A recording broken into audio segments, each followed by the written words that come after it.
4 miners confirmed dead, 1 is still unaccounted for. Unions are demanding answers from mine bosses.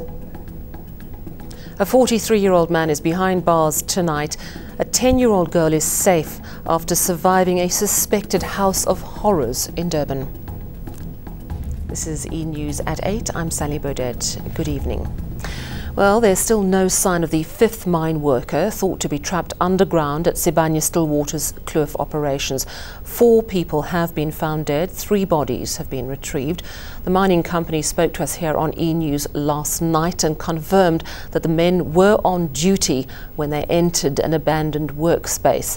Miners today have told our reporter Malungelo Boy that workers at Sibanye Stillwater were forced to go to that part of the mine.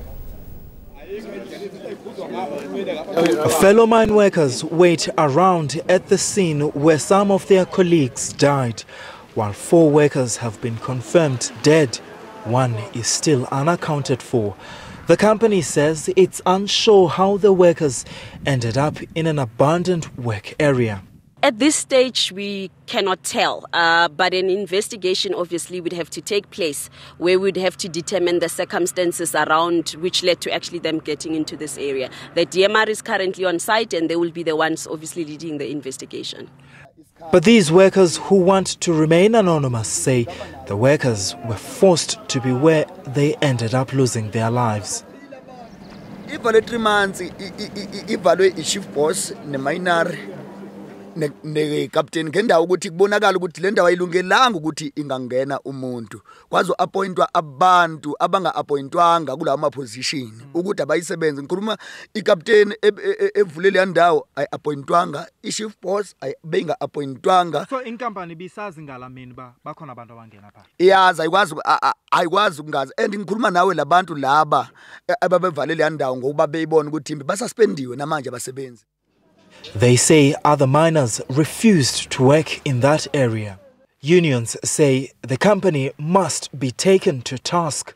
Or the crew that was directed to enter that area, where they trained, they were familiar with the area. There was any risk assessment conducted. Reason being is that the DMR issued a Section 54 that prohibited the company to allow any workers to enter into an area with a similar high temperatures. From January to date, we have 45 fatalities in the mining industry. 22 is what Sibanye attributes to. It's almost half of that. It leads in terms of the disasters. What we classify as a disaster is where there's 1 employee, more than 1 that dies. They lead in that sphere as well. So whatever it takes to save black human life, so be it. Mineral Resources Minister Gwede Mantashe has condemned the latest incident, which comes a month after the death of 7 workers at the company's Driefontein operations. Malungelo Boy in the West Rand. To Durban now, and a 10-year-old girl has been rescued from what seems to be a house of horrors. It's believed the child, who was living with her stepfather in Verulam, was being repeatedly raped and abused. On Sunday, she ran to neighbours and a horrific story began to emerge. Now, the stepfather was assaulted by neighbours and then, it seems, arrested on Sunday night, but managed to escape from hospital. THIS reports that security officials found the man hiding at a factory and then turned him in this afternoon. Now, please be warned, this story contains graphic details and potentially disturbing images.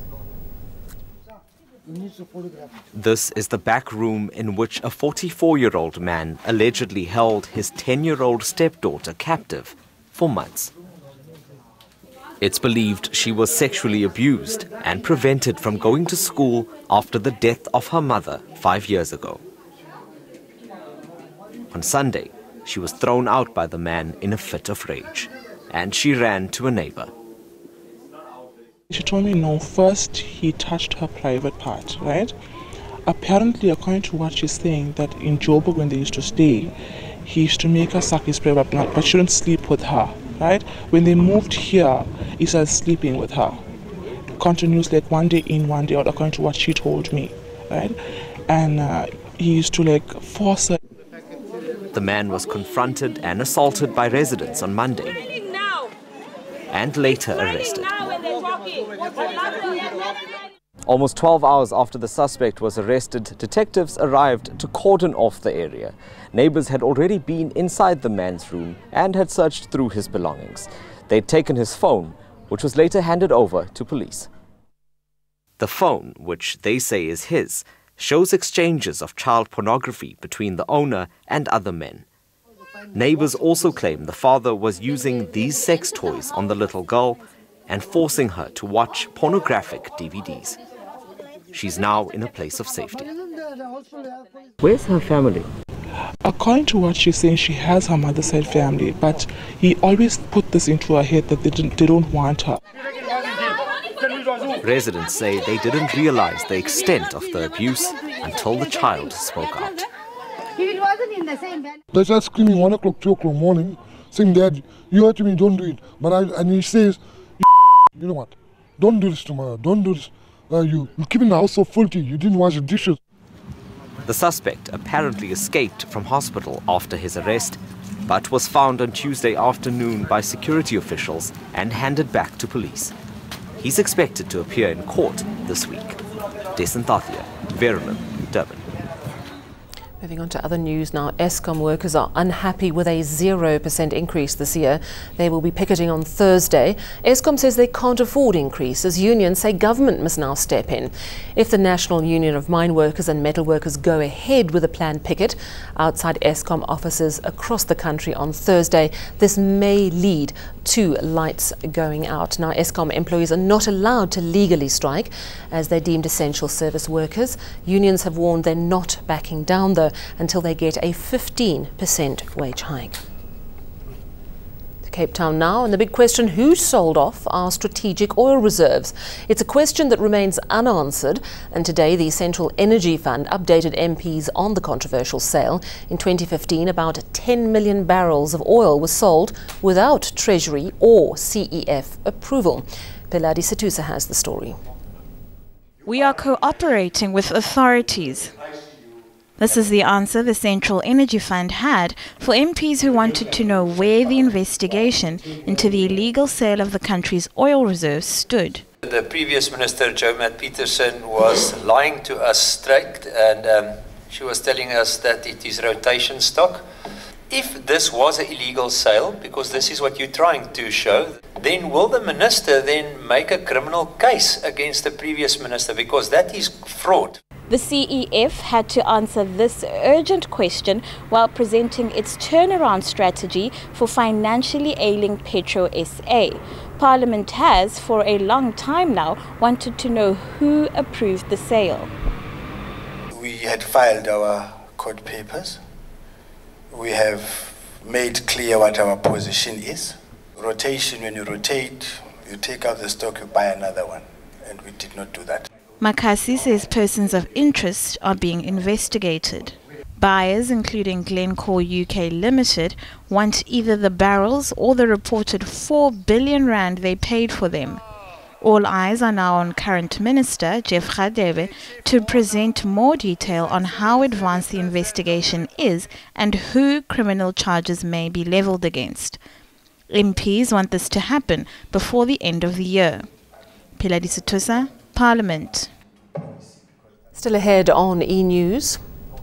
Yeah, begging Kala and as the Minister of Police to help our guys. The people who risk their lives every day behind the wheel of cash and transit vans plead for help.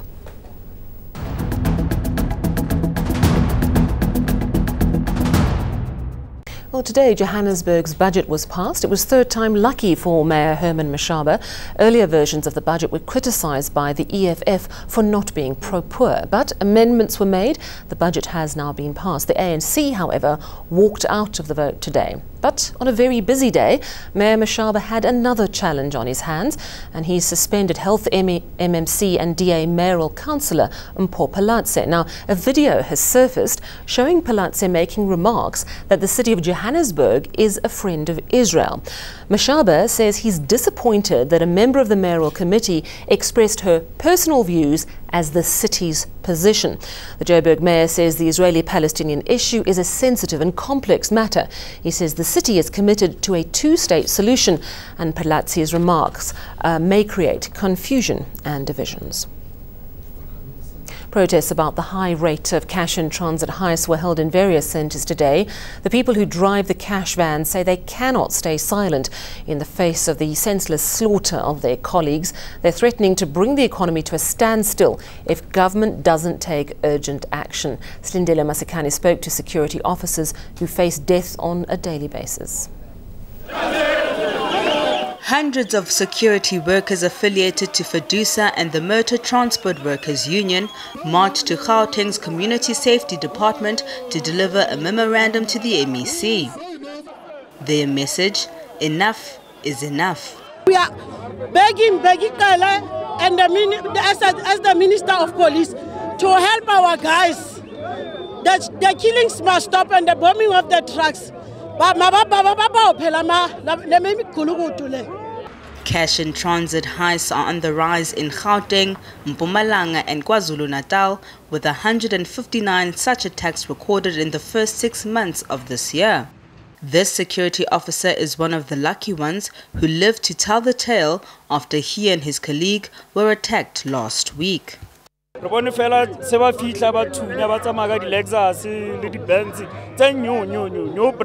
Batwintsha mabila mra bathunya mabili ka fela traka idula fasi re thuri dutse ka pele a ona ntshore ka yetsang re zama phone ke tswa ra tshwara steering traka ya stop from there ba rabula ra thewa ra surrender bazamilo bomba.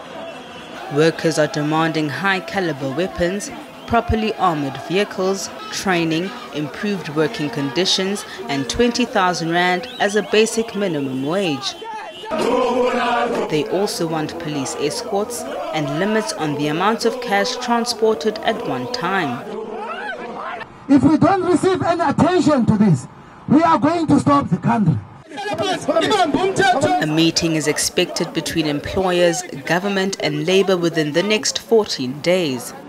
Slindele Masekane, Johannesburg. To international news and what could be the first step towards bringing security to the Korean peninsula. US President Donald Trump and North Korean leader Kim Jong-un met in Singapore to sign a document reaffirming North Korea's promise to remove its nuclear weapons. Now, while experts within the US say they've heard it all before, neighbours in the region are welcoming the outcome of the historic summit. A publicity stunt or a real step towards bringing an end to the war of words between the US and North Korea. Very nice.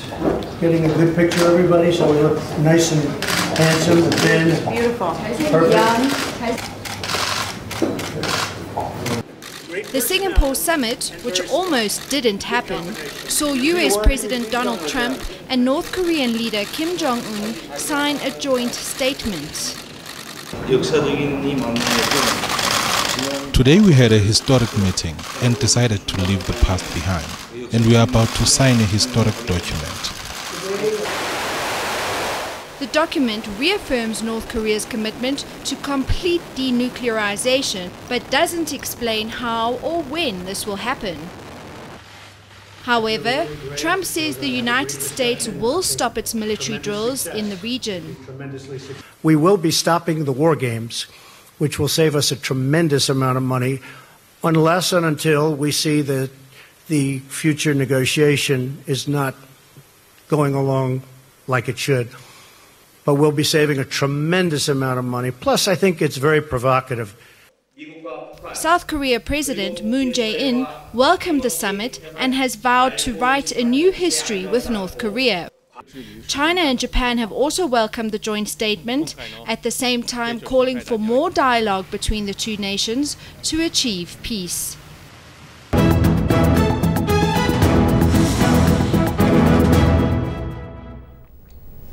Let's recap your top story. 4 miners confirmed dead, 1 is still unaccounted for. Unions are demanding answers from mine bosses.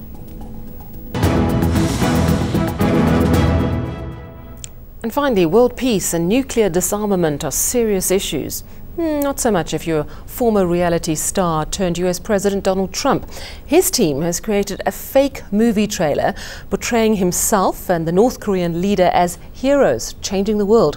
This video was apparently shown to Kim and his aides towards the end of the Singapore summit earlier today. 7 billion people inhabit planet Earth. Of those alive today, only a small number will leave a lasting impact. And only the very few will make decisions or take actions that renew their homeland and change the course of history. Featuring President Donald Trump and Chairman Kim Jong-un in a meeting to remake history.